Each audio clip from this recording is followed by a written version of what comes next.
One. Well, it's about that time again. Discover South Florida coming to you live from Podcast Junkie Studios in downtown Boca Raton.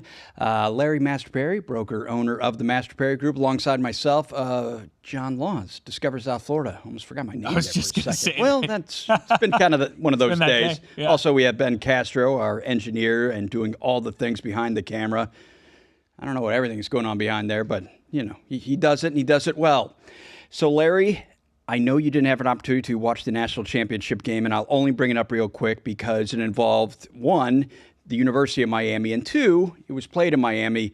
You missed out, man. It was an incredible game. I'm sorry for you fans that came up short, but I mean, as a fan of the sport, it was an incredible performance. Okay, the sports guy in me just had to get that out of his system. I just had to say it to a large audience, and I feel better now. Let's talk some real estate, huh? Let's do it. All right. We will begin this evening with GL Homes launching a new community starting at $1.5 million. Now, at first glance, I'm like, why is this the top story? But who cares? And you were immediately saying, no. This is a big deal, and it's actually very interesting. I'm going to let you take it from here. What is it that caught your eye about this story, and why should people be interested? I think first and foremost, let's just check out the location. Okay. GL's been well known for building homes along that 441. Yeah, I was going to say State Road 7. Yeah, State Road 7, Lions corridor, Right. Up and down South Florida, at least more recently. And this is different. So if we show you, so you can kind of see some pictures here, but there's probably there's a bodies map. of water. By default, that is a different Bodies spot. of water, baby. Real water, like ocean water. So on the map, though, like you'll see that exactly where this is. This is in Northwood, which is West Palm Beach, in the thick of it. So check out this general area. If you look at it from, and we drove this the other day with a client who was interested. Now, NOMAR doesn't officially open its doors to the public until January 31st, I believe. So 10 more days. It's been, okay, so Yeah. this is well underway. This is hot, though, hot off the press. Like, no one really has had the opportunity to start buying property there yet. And so we drove this. We've also sent our team to go meet with the NOMAR group. We know a lot of the salespeople there because they've come from other places that we've worked with, and so we've gotten filled in on progress and what's interesting. So it's obviously marina adjacent. It's right, as we mentioned, on the north side of Northwood, which is basically on the north side of West Palm Beach, downtown. It's in that whole territory where the big billionaires play, right? Green and everyone else. Right. Now, GL Homes, in this case, we're talking about billionaires, partnered with Huizinga Holdings to launch the estates because Huizinga had some traction here already, right? And so the goal here is to build roughly 100 luxury homes.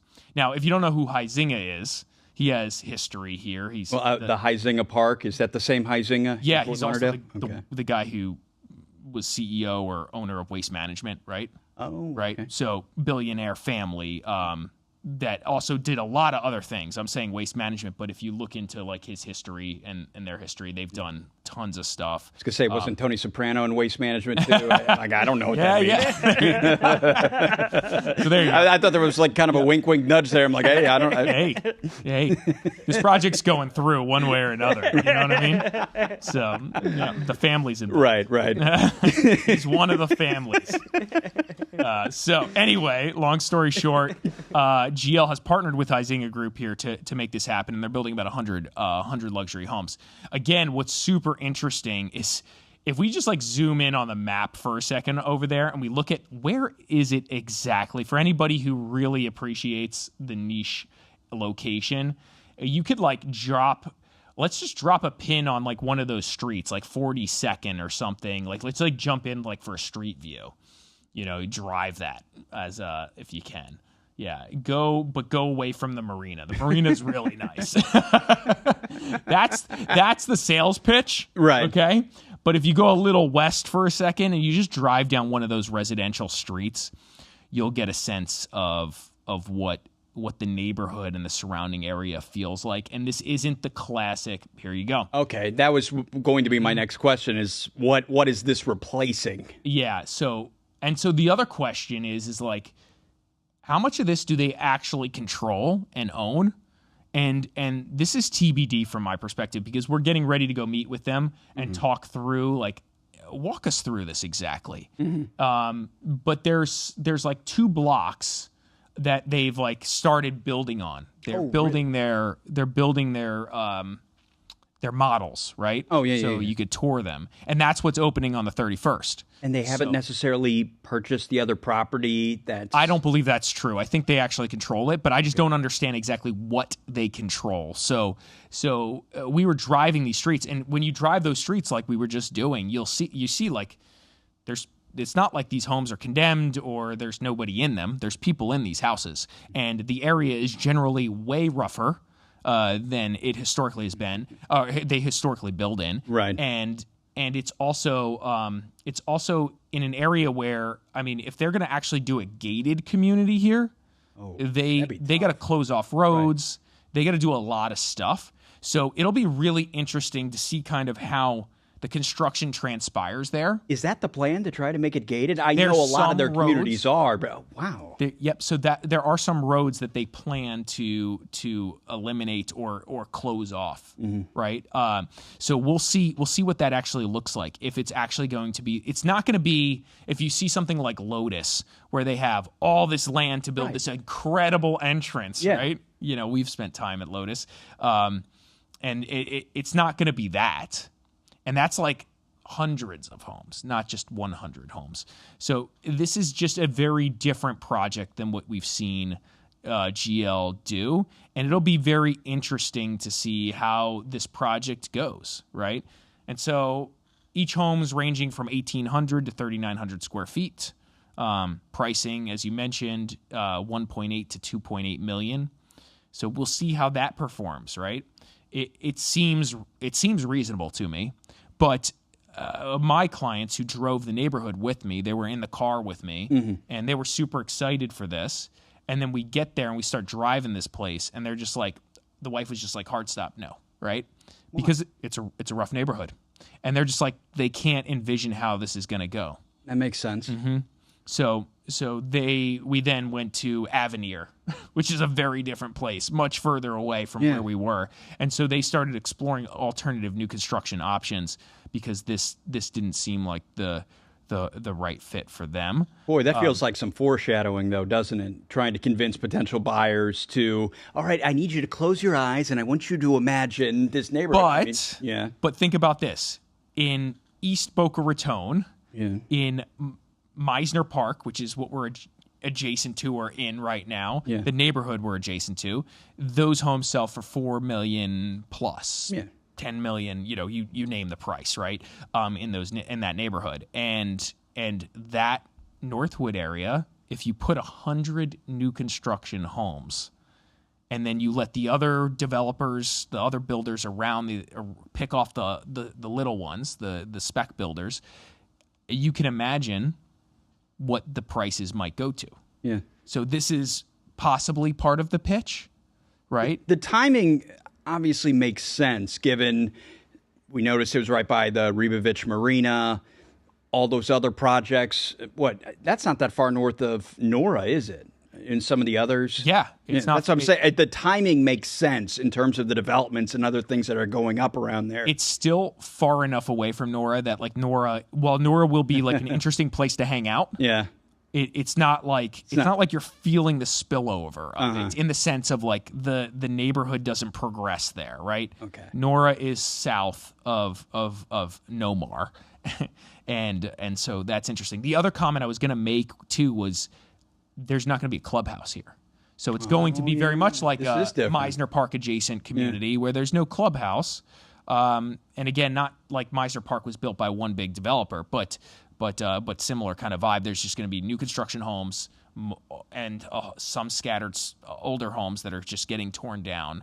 And in theory, there's not going to be gates everywhere. They might end a couple blocks, but it's not going to be gated. And in theory, there's probably not going to be HOA fees. So they're just going to sell these off as specs and move it along. By the way, for a builder like this to build at 1.8 to 2.8 million, it's not easy.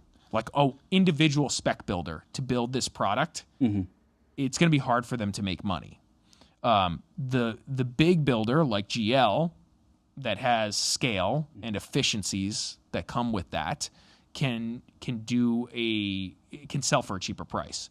So again, this could be a good model for GL if they find other projects like this and it's big enough. 100 is like probably the threshold to make this interesting for them. Aside from the timing, and I'm just trying to think of reasons why they would build there, do you have any theories to why they would do something that's so different to what we're accustomed to seeing? Because that seems very much outside of their comfort zone, if you will, in terms of the kinds of developments they do. Yeah, I think one, the math needs to work, and two, the land is becoming scarce in South Florida. Well, that's what I was wondering. I was like, have we finally, has the well gone dry in a matter of speaking, that now we have to look to different places? Yeah, so I think that's a little bit of it, right? Okay. So I think it's just like opportunity. The math works. And then number two, it's like, well, there's not a whole lot of other projects to do.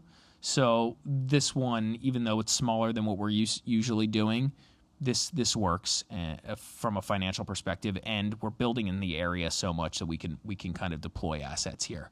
So, and I think they can apply their efficiencies of scale in this area for those reasons as well. So, right. So this is super exciting.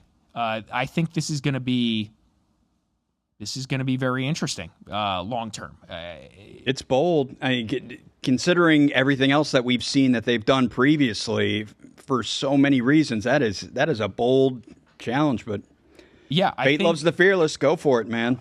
This is a huge signal that Northwood is on its way up, baby. Yeah.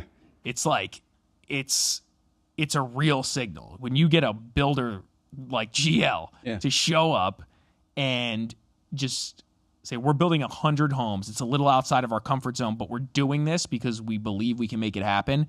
You best believe that the area is just going to increase from there. Right. So I think this is a big signal to people who already own there, but also to anyone who's considering investing in this area. Mm-hmm. This is kind of probably the last, I don't want to say the last moment, but it feels like that moment of like execute if you're trying to pick something up in this area. Now's the time, or don't. Mm-hmm. Mm-hmm. Now, again, like anything in those areas, I own in those areas too. That was going to be my other question. Because I can't help myself. You just got to ride that wave, man. Uh-huh. You gotta. It's what we say is can you tolerate it? Right. Are you willing to tolerate this until it hits the threshold of like, oh, this is the promised land now, right? And that's not going to happen overnight. This project isn't going to be done for 18 months, 2 years, right? Which still feels very ambitious. Which is ambitious, and even when they finish their part of it, like there's still going to be all the surrounding riffraff. Yeah. And so other builders, other people need to improve the quality, and that takes even longer.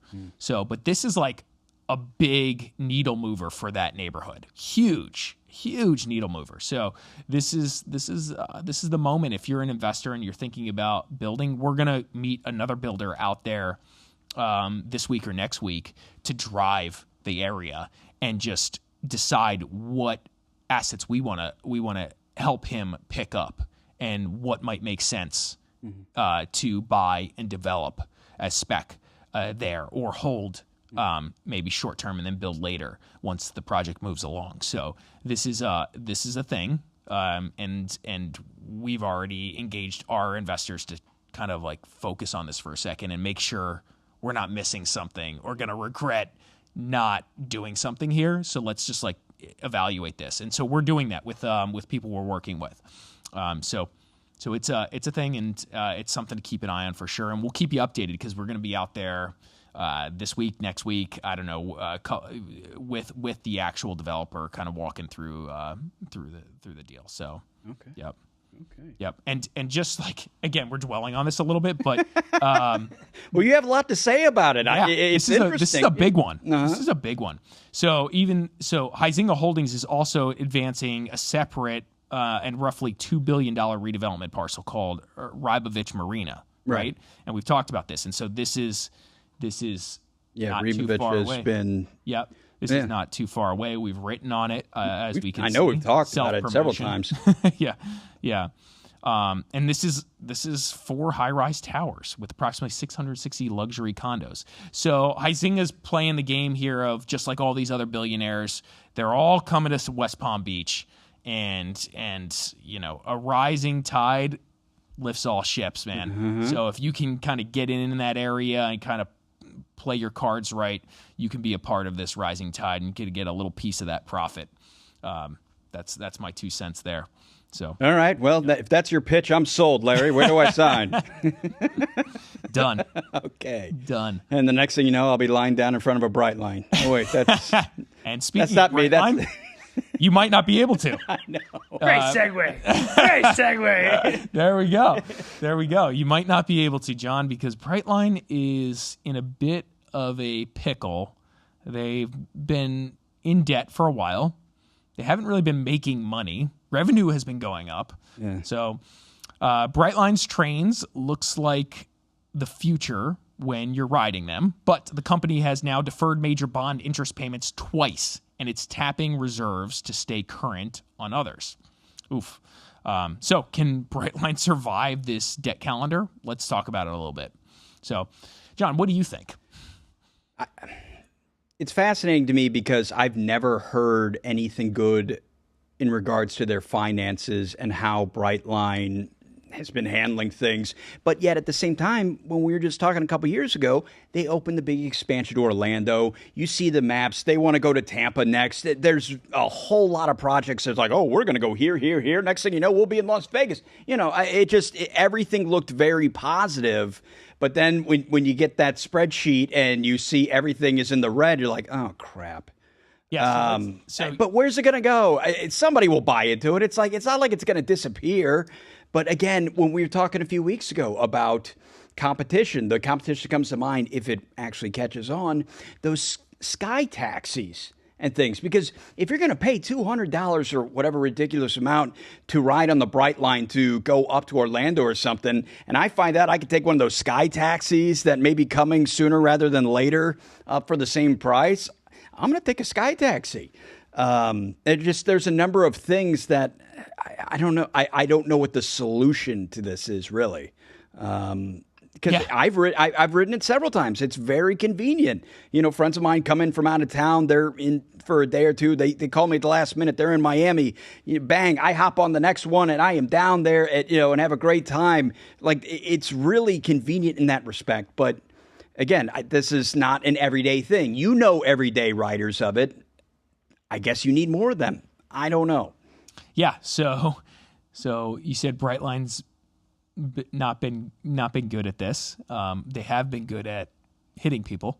Well, yeah, that's that. I think people have been good at getting hit by them. Well, right. More yeah. so than it's one of those. It's coming. It's not like it's one of those that you just fall down and it's like, I was just minding my own business. Next thing you know, this big yellow train just comes right by me. It's like, no, unfortunately for anyone's family, if you've lost someone in a case like that, you have my condolences, but you got to go out of your way to get hit by it. And again, when you have public transportation like that in any number of major cities, it's one of those. Happen. It's there. Things happen. Like, come on, guys. But I digress. I'm just saying it's one of those that always. But to your point, there's going to be other forms of public transportation in the future. We'll see when that really becomes if it catches on. But it's been in the back of my mind because I'm a nerd and I like Back to the Future. Now the ratings, their Brightline Trains Florida debt rating was downgraded to CCC. So that's not great.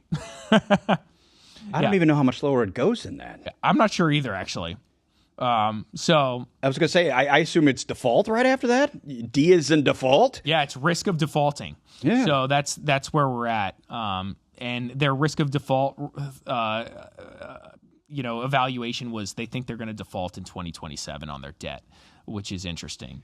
And so while Brightline has improved, as I mentioned, their top line revenue, they're still experiencing net losses, which hasn't been great. They posted a $55 million net loss most recently in September. That loss, though, improved versus the $72 million net loss from the same quarter a year earlier.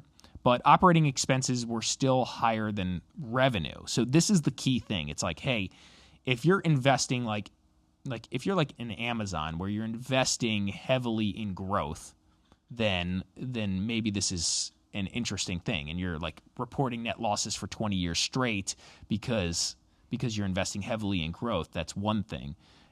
If your operations or if your revenue can't cover your operations and you don't have a real clear reason why or exit strategy from that situation, then you start to get concerned. And so this is why I think some of these businesses or global ratings agencies are thinking this is a risky play here. And it's especially concerning because it's been open for a while now. Even before I moved down here, I can remember coming to visit my parents and ended up, some of my best friends coincidentally were in Fort Lauderdale. I go down there, and I think it had just opened at the time. And I was like, wow, this is really nice. You've had all that time to get your finances in order and sort out your marketing and do all the necessary business practices that would put you in a better position. And yet you can't, which I don't know. You know what I mean? It's like, and you haven't been able to figure it out. So that's when I would, again. So the question is it a good business model, right? Yeah. And while it's an awesome train service, we love it. It's like, will this actually work? And so we'll see. They're so tapped that for a January 1st, 2026 payment, Brightline had to tap their debt service reserve account to make the interest payment on a tax-exempt series of debt, right?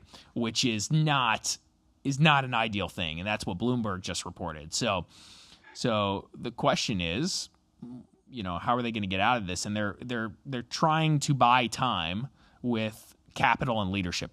Is what the claim is here. Brightline said it's in talks to take out another $100 million in debt and could consider issuing substantial equity. Brightline named a new leadership in January, naming Nicholas Petrovic as CEO. So these two things is clearly they're having problems, and so they're trying to solve it by doing different things, changing leadership, taking more debt.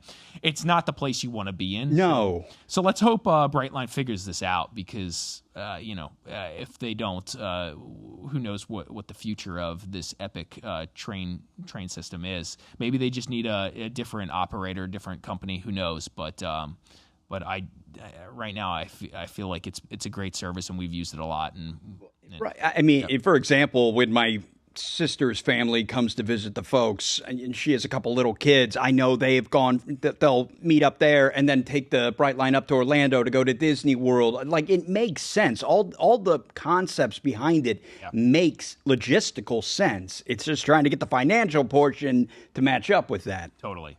And to tie this back to why we're talking about this, besides the fact that it's an interesting topic for the area and a lot of us use it, is if you look at stats here, Wall Street Journal reported home values near the station outpaced the wider market. Fort Lauderdale zip near the station is up 67%. Versus 33% for Broward County overall. So West Palm Beach near the station up 37% versus 30% for the area. Miami near the station values went up 83% versus 38% for the area as a whole. Now, those numbers maybe not super, there's their averages, et cetera. So then it's not perfect, but it's fair to say that proximity to some of these stations are interesting, but it's also fair to say that the stations were chosen for that reason as well. So I don't want to claim that it's all perfect here, but it is, it's all due to I don't want to claim it's all due to the train, but it's helpful. it's inspiring to buy something where you're like, I can walk to the Brightline and jump on that and end up in Miami in 2 minutes, right? So, yeah. All right. Well, looks like the Florida's real estate rulebook is getting rewritten literally line by line. I'm sure you may have heard about this. Last week in Tallahassee, lawmakers started moving bills that decide who gets to build, who gets tax relief, and who gets stuck holding the bill when the math does not work out. Okay, great. So let's get the lawmakers involved as they're revising a storm-era growth rules, fast-tracking mega blue ribbon projects, and teeing up property tax cuts for a 2026 ballot. Plus, HOA reforms with a new court option. Bottom line, Florida is deciding whether real estate runs through City Hall, the courthouse, or state law. All right, Larry, what have you heard about this one? And so let's run through some of these. It's a long one. Yeah. Let's see. Yeah, it is a long one, but we'll talk about it. So we've talked about this before, right? Yes. Live local. Yes. It's a big boy law, and it's expanding and getting clearer. And I think they're making it better. They're identifying the issues with the first version and adjusting. And so let's just recap on what Live Local is. So Senator Alexis, can't say the last name, filed SB 1548 to expand and clarify the 2023 Live Local Act. Okay, so how Live Local works. Developers can bypass local zoning and public meetings if 40% of the units are set aside for households earning up to 120% of AMI, right? And so the recap to that is basically developers can show up and put some construction in place. Sorry, builders can show up and developers can show up and put a project together and basically not have to comply with the standard rules that most other builders would have to build by if they have some affordability piece to it. And in this case, the affordability piece is 40% of the units need to earn up to 120% of the area's median income, right? Mm-hmm. So that right there is a big piece of the puzzle that is trying to address the affordability issue for housing in the area, right? Mm. And so they're trying to make changes to this, right? Basically, yeah. And so they want to expand it to a degree to include land owned by counties, municipalities, and school districts. So prior to this, it was not. And if we do that, then they can improve that. So some of the things that helps developers fast track projects is upzoning the amount of units that they can build on a parcel, maybe the setbacks, things of that nature, approvals from community, from the city. Assuming so these things can all be fast tracked, and so there's been some pushback on this. Well, my first question would be, why would land owned by counties, municipalities, and school districts not already be included in this? Or I'm just trying to understand the rationale behind making that change in general. I think what you're seeing here is so counties, cities, municipalities, they may have aggregated land over the years, and they want to execute on a project, but maybe the community pushes back, or maybe it doesn't meet certain criteria in the area that meets the master plan.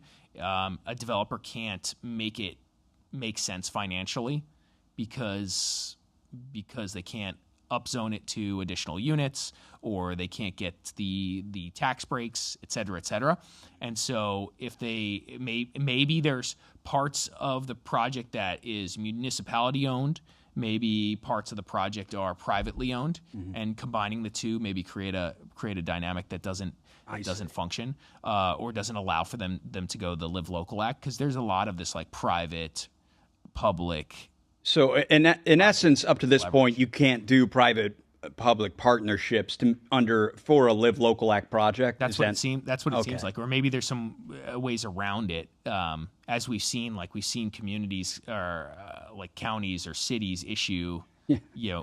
I think there was something like that in Boca going on with just public land. Yeah, I hadn't heard about it. Now that's a land lease. So maybe this can be a part of that.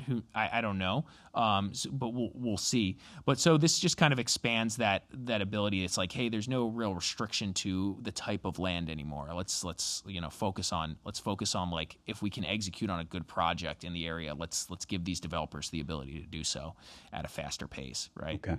Yeah. Again, this limits local ability to restrict height using setbacks and step backs, right? So this goes back to like, again, there's some pushback to if you're like anti-development overall, in these downtown areas, traffic, et cetera, like you may not love this bill or the Live Local Act. But if you're pro, like, hey, we need more housing to bring down the cost of housing overall. We need more supply, so to offset the demand from driving up price. Then this is a possible solution to that. And there's some pushback on that too, that's not true. But I think generally speaking, this helps get more projects done, helps more affordable housing get put in place. Well, clearly lawmakers and developers and everyone involved, well, not everyone involved, to a certain extent must feel like the Live Local Act is something worth keeping. I don't see any of these proposed bills that are saying, we want to do away with it, because we've seen articles that have kind of done a report card, if you will, on how Live Local has done in its first 2+ years of existence. And it seems like the people that are making the decisions feel that it is still worth having. So that's big picture kind of what stands out to me. And I think what's hard when you're like rolling out a big law change like Live Local in 2023, it takes some time to iron out the details to have these businesses be able to make business decisions around it. Because if they don't have clarity on how the project's going to progress, or if it's going to do exactly what they think it's going to do, they can't really make these bets with big dollars like that. Yeah. It's one of those you don't know what you don't know yet. Mm-hmm. So now you start to see more projects go through. You got 2.5 years of these deals getting done, projects being built. You get developers earning a reputation in the Live Local space. They have reps in at this now, and so now they can really analyze a deal, understand how the process is going to go, how they can save money, where they can, identify opportunity, and then they can execute more. So I think as time goes on, you're going to see this Live Local law and or idea thrive, especially as they sharpen up the details and everybody kind of gets on board, local cities, et cetera, because there were moments where the cities were still fighting this, even though the law said what it said. They were battling it. And so at some point precedent is set, et cetera, et cetera. And so now it's just going to be like, hey, this is how this goes. When we check all these boxes, we're in the Live Local situation, and this is how it goes. This is eminent domain now. You got to roll with it. Yeah, some version of that. Exactly. So I think long term it's it's good.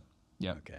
All right. Well, my goodness, there was a lot of bills pertaining to this. Now, the one that I'm curious about, just because we talk about it so much and whether they're good or bad for neighborhoods in general, the HOA reforms, because I even saw Ron DeSantis talking about this a little bit. I don't know if it was necessarily this specific bill, but possible reforms to HOA.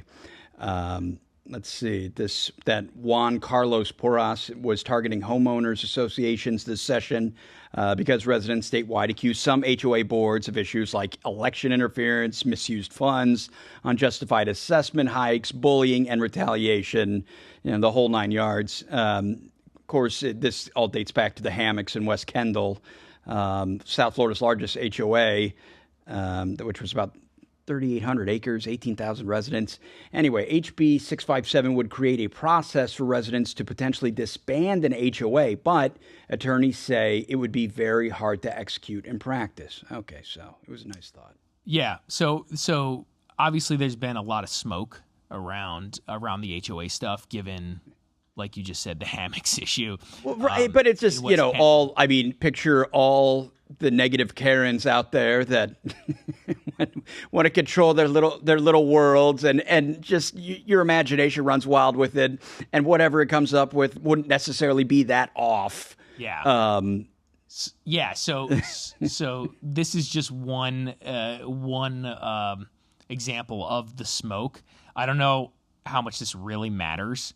I'm sure somebody might, some community might use this tool for this HOA reform to disband an HOA, which is interesting. So this is in practice how it might go. We have a list here of what you have to do, like the checklist, right?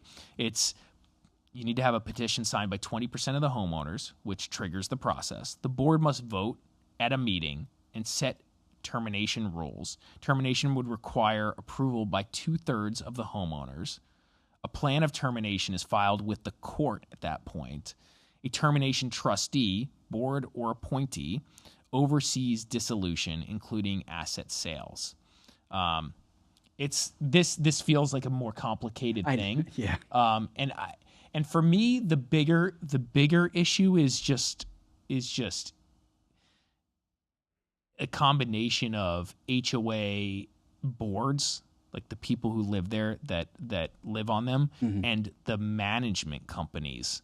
These management companies, for me, you've said that before. You're not a fan. Oh my gosh, I'm dealing with it right now. Let me give you a quick example. This is a today conversation. Okay, so you know. All right. And this management company better. I'm not going to name who they are, but they better. I hope this seller handles it because they deserve it. So they just better watch out, because the seller's an attorney, and she's fired up. So basically, we're under contract. We've been on the market for 30, 60 days before this. We're very diligent about getting documentation because we know how painful and how much you HOAs suck. So we were asking 30 days goes on. No, not getting the documents we need. Sellers getting aggressive trying to get the documents from the HOA. Still not getting everything we need. What's their reasoning for not having it? 60 days goes on. Still the same BS. Can't get a hold of the right people. This person says this. The other person says that. We're trying to get somebody to respond in writing. They're going over to the HOA office, so on and so forth. It's just a bunch of nonsense. And I'll tell you some of the commentary here. So finally, we're under contract. First week goes by. Well, buyer's supposed to make application to the HOA within the first 5 days. But guess what? We don't have the HOA application yet. It's been 60, 70 days. We've been messing around trying to get these documents. I don't know, 50 phone calls from us, at least, to who knows how many people, management, board, et cetera, et cetera. So they're swapping management companies because previous management company sucked, so we got to do something. We got to swap to the new sucky management company. What the hell are they doing? These management companies, they all suck. They all suck. And so, long story short, management company, you would think they would have a standard application prepared for when they swap. Right. Right? You would think they're ready to go. Hey, we're now in charge. Here's the application. Here's the portal. Here's access to everything. This isn't rocket science. Right. It's documents. It's basic documents. God, it's so stupid. It's so freaking dumb. So we're 2 weeks into this deal right now, and we just got the new HOA application. The association approval deadline was today. Now we get the application, all right? So now we get the stupid application, which is all dumb anyway. So it's a stupid application you got to fill out. You fill out, they got, whatever, how many pages, great. I get that. Like, let's fill out an application. Let's make sure we know who's moving into our community, et cetera, et cetera. Yeah. Let's do a background check. Let's have some, checks and balances. Great.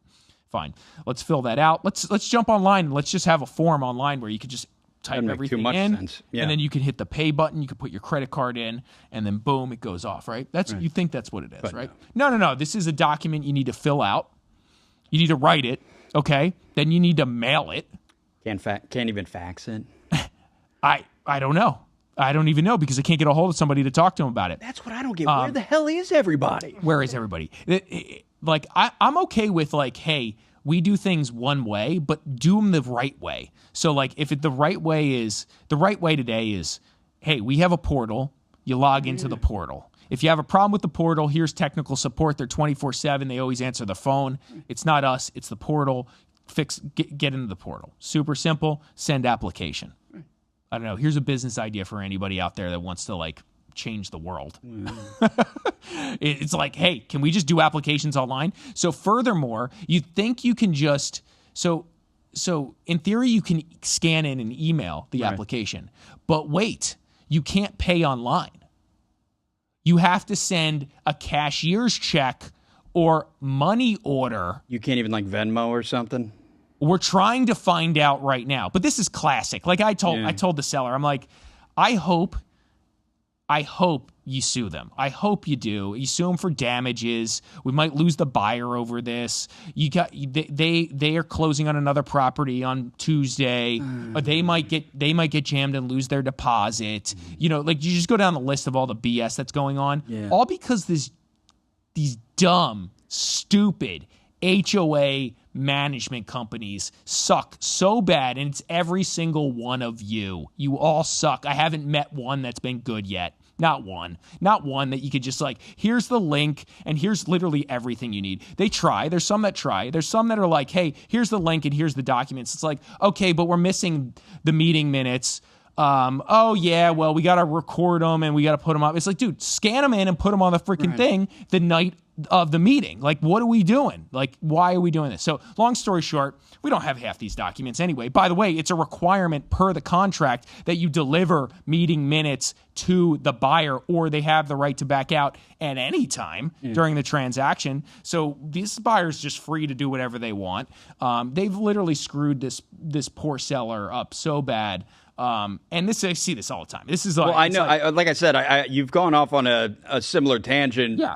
I know this isn't your first rodeo when it comes to management companies. This was just an hour before I walked in here. It just baffles me that it's like, because it's the same issue. Where are the people? What are you doing? It's like, I don't know. Is it a fraud? You have Is to it a try. scam? You have to try to be this bad. Yeah. Yeah. I don't even understand how you could try, how you could be this bad.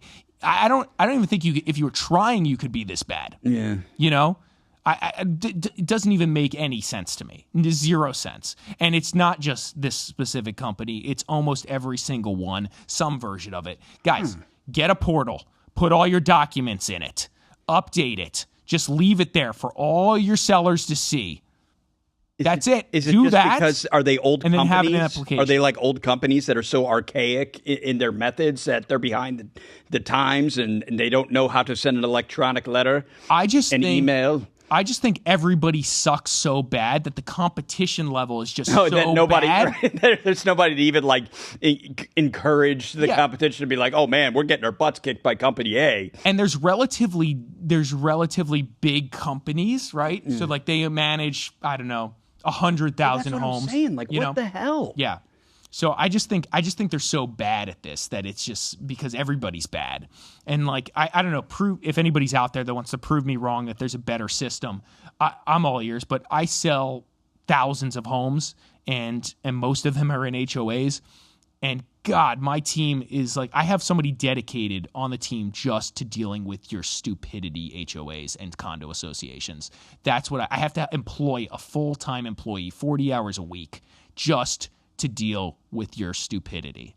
So anyway, that's my rant on that. All right. I hope we can get some laws in place around that dumbness. And I know they're like rolling out some laws, but really you should be able to get access to your own documents as a seller. And you should have it in a portal, and it should be freaking required.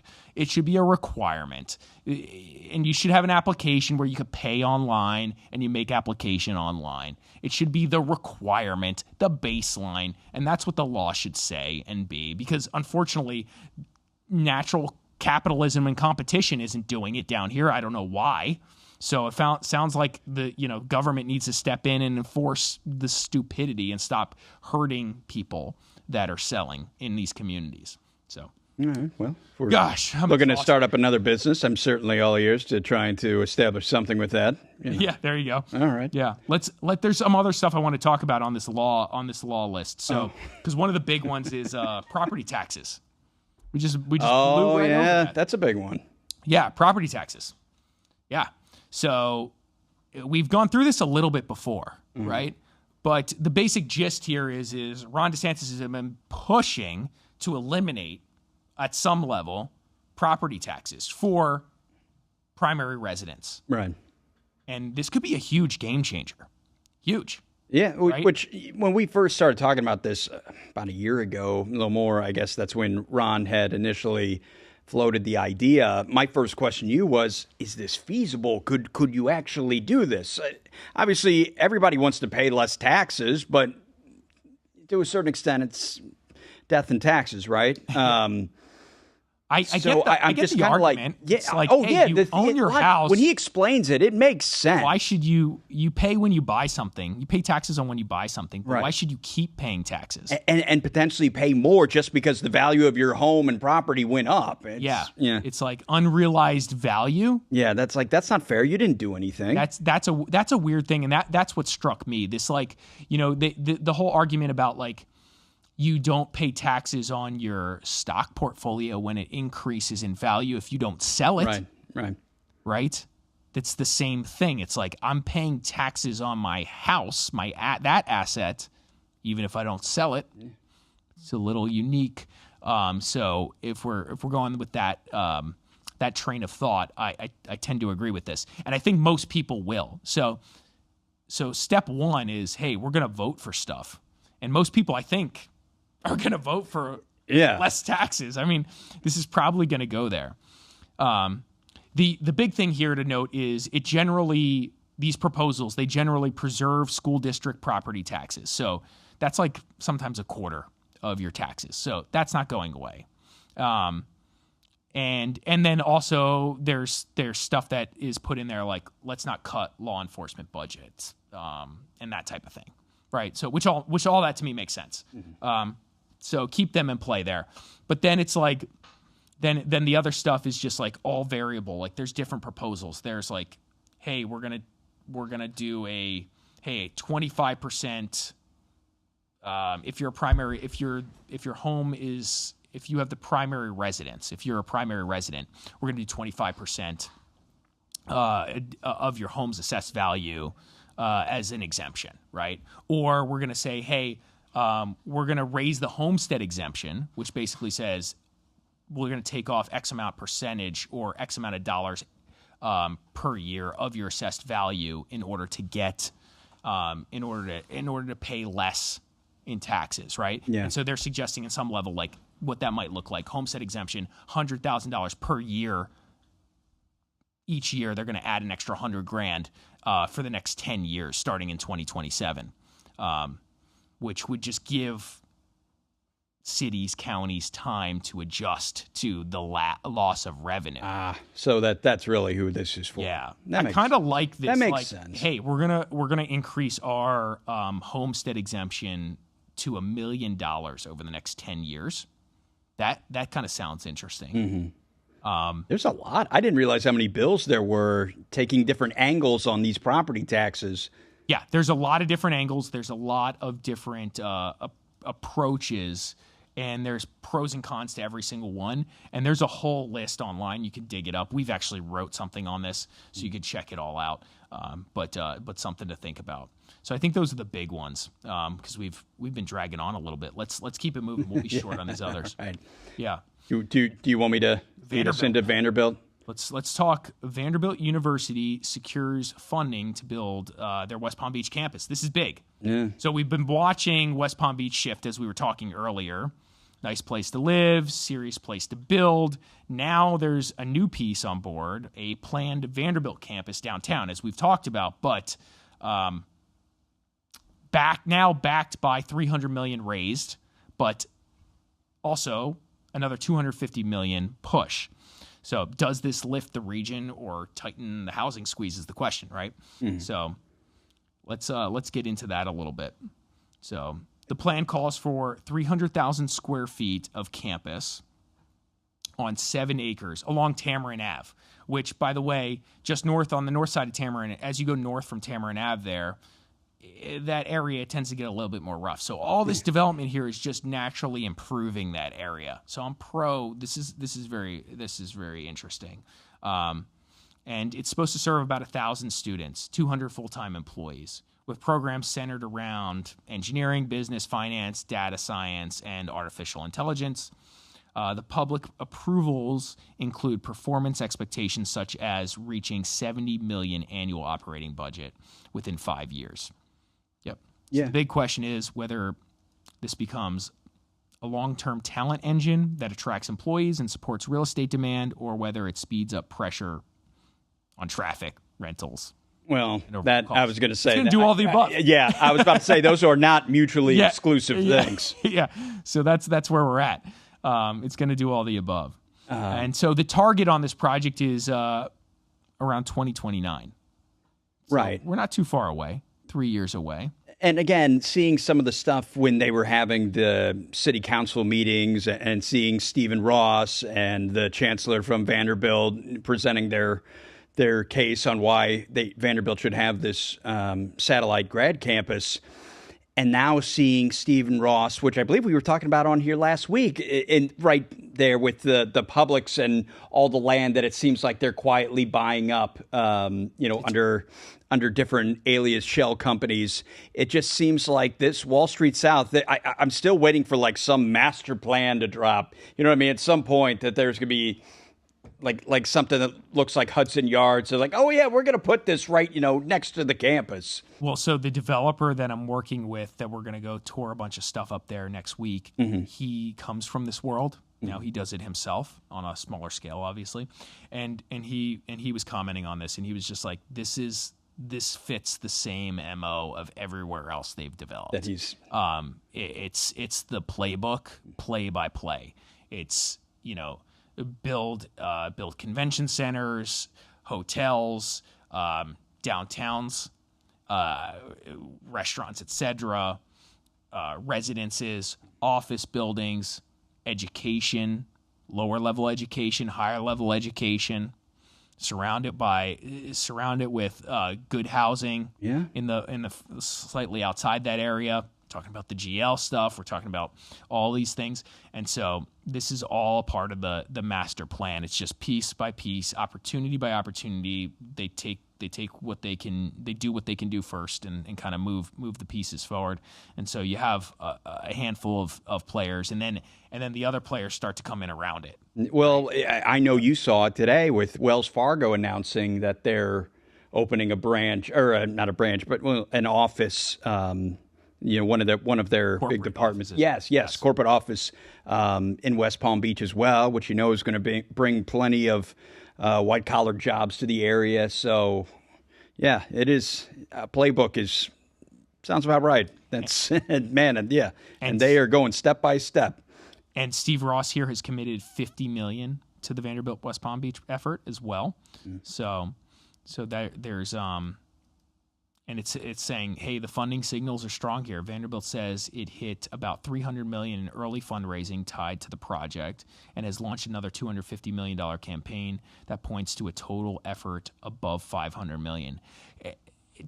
Let's put it this way: it's not easy. These numbers sound like, when you start talking about these numbers so often, you get a sense desensitized to them, right? To raise $500 million in this period of time is a lot. Especially with kind of the volatility and economic uncertainty. It's like somebody's doing okay, though. Yes. We obviously work with a lot of guys from the private equity world that raise big deals and do big raises. The $1 billion raise in the recent couple years is like a big deal. If you hit a B, that's huge. If you hit a half a B, that's still massive. And that's a half a B for one project. Remember, these private equity guys, they're spreading out $1 billion. They're spreading it around, right? So like it de-risks the commitment.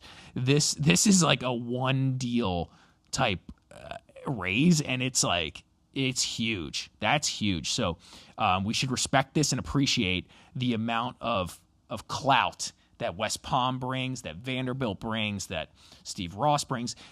This is a huge signal for the area, and one to continue to watch. Let's go West Palm. Yeah. And let's bring it back to Boca for a minute.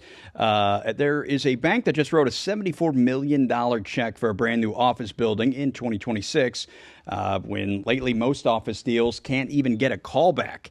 You may have heard about the 10-story Aledo office and restaurant project in downtown Boca Raton. Well, they've received a $74 million construction loan. Now, the Aledo is a 2-tower office and restaurant project. If you haven't seen it yet, it will be rising in downtown Boca Raton.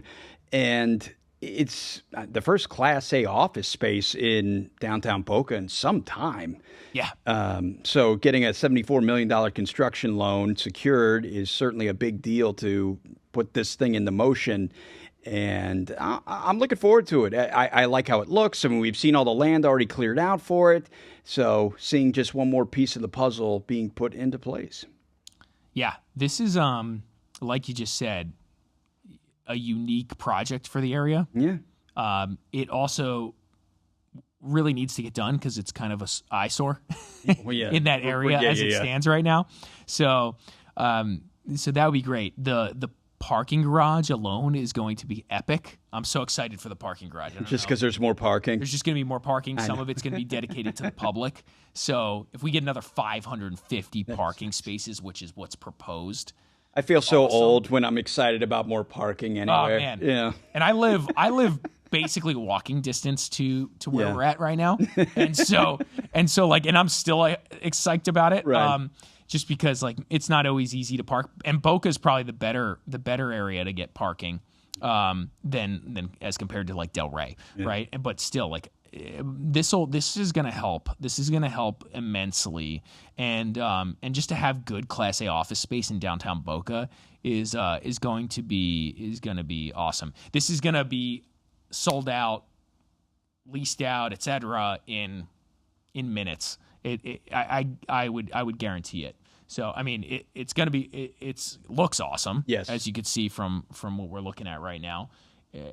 The additional retail on the first floor is going to add some diversity to the area. It's also going to kind of connect Real Palm to Meisner a little bit. Yeah. Right? That in between space is kind of there's stuff there, but it feels a little void right now. It needs a makeover. Yeah. It needs a makeover. It'll be a good connection. It'll kind of make this like nice diverse walk from the amphitheater, especially when we've talked about this too. The amphitheater has been a proposed project that's been kind of hanging out, and we'll see how long it takes to get that done. But from the amphitheater all the way through Royal Palm, that like walk will become really awesome when they finish this project, along with Batman's other project, Investments Limited. Yeah.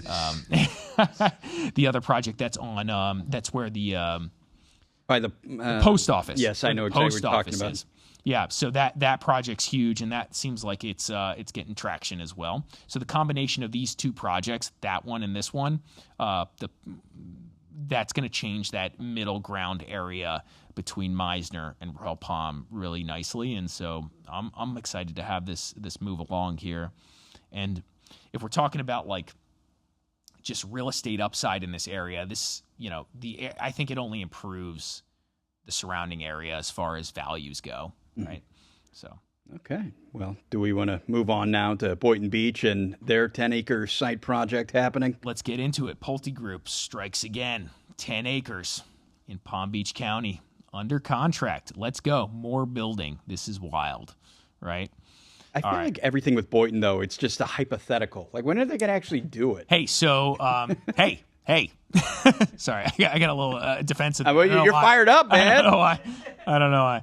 I had a little sugar before this. I was going to say, the management thing, it's not going away. Right, yeah, sorry. I'm yelling at you. I'm directing it at you.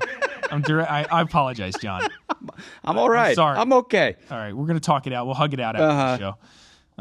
Yeah, so this is interesting. So, this is why I said, hey, I was driving down. You remember why you said it? I was driving down Boynton Beach Boulevard, right? Yeah, that's the road I was on, kind of in this general area with a client, whatever I was doing, and some of the projects that were in the ground coming up. So that's what I was going to say. Good. I haven't been to Boynton in a while. That's good. More good to hear. projects should be getting done for the amount that have been approved. So I agree and approve of the statement you made. But I just wanted to say, hey, there's some things happening. So yes, but I kid because I care. So let's talk about the Hagen Ranch assemblage seeking rezoning for 70 townhouses on a 9.61 acres in West Boynton Beach. Okay. So this isn't really the downtown area, but it's already been cleared, or it's already cleared a major vote, and the final hearing is next. On January 8th, which has passed, 2026, the Zoning Commission recommended approval, 7-0. So next up is board approval from the county commissioners and the zoning hearing on January 22nd, which is tomorrow. So where this 9.61 acre West Boynton Beach site could go, it could finally get the green light here. So this is unique. Let's pull up the location here on Google. We'll show where this is at. So if you know where Hagen Ranch Road is, it's a little west, not a little. So we can kind of zoom out a little bit, so you get zoom out a little bit more, so you can kind of get a sense. Okay, there we go. So, oh wow, that's very much west of the Turnpike. So just more. What I like about this is there's not a lot of townhome projects that in the area, especially like that Boynton Beach, Delray, Boca territory. And again, we've talked about this, like affordability. It's just nice to have other homes to buy in the area that are not going to cost you $1 million, right? Literally. And so a townhome by default, shouldn't cost you $1 million right there. And so that'll be nice. Did they say what they're going to trade for when they open up? It doesn't look like they priced them yet, right? No. No. And then So there's like, well, it'll be $1 million. Mark my words. Yeah. It should not be $1 million. Pulte, keep it together. Yeah. Be cool. And so that's, I think it's nice. I think that's, and this is likely to get approved. It's a good spot to fill in, and we're looking forward to it. So the plan on the table is for 70, as we discussed, and 140 parking spaces. So it's agricultural residential zoning right now, and they're trying to change it to single-family residential. This is a very common move by these developers. Just very to get common. the rezoning. Very common. They're going to go through this, going to take that agricultural reserve land or agricultural residential because they bought something that used to be a pineapple farm or right. An orange orchard or some version of that, and they're trying to change it out, which is basically what most of that land there once was anyway. So it's kind of the precedent has already kind of been set. So so we will see where that goes. All right. And I was going to say, and finally tonight, increased competition in Florida insurance market means lower premiums for policyholders. Wow, we have not talked about this in a while. There may actually be a bright spot, something positive on the horizon for the insurance market. Possibly? I don't know. I'm just... all right, so Florida just put real numbers behind the phrase market stabilization because Citizens says most of its policyholders will see decreases averaging 8.7%, with the largest drops concentrated in South Florida. So insurance policyholders across Florida will see a reduction in premiums this year. Ron DeSantis had announced earlier this month that the Citizens Property Insurance is among the companies that will be reducing rates. So let's break down what Florida just announced on insurance, what's actually driving the change, and what it means for real estate deals in 2026, shall we? Let's do it. Okay. Let's do it. Right.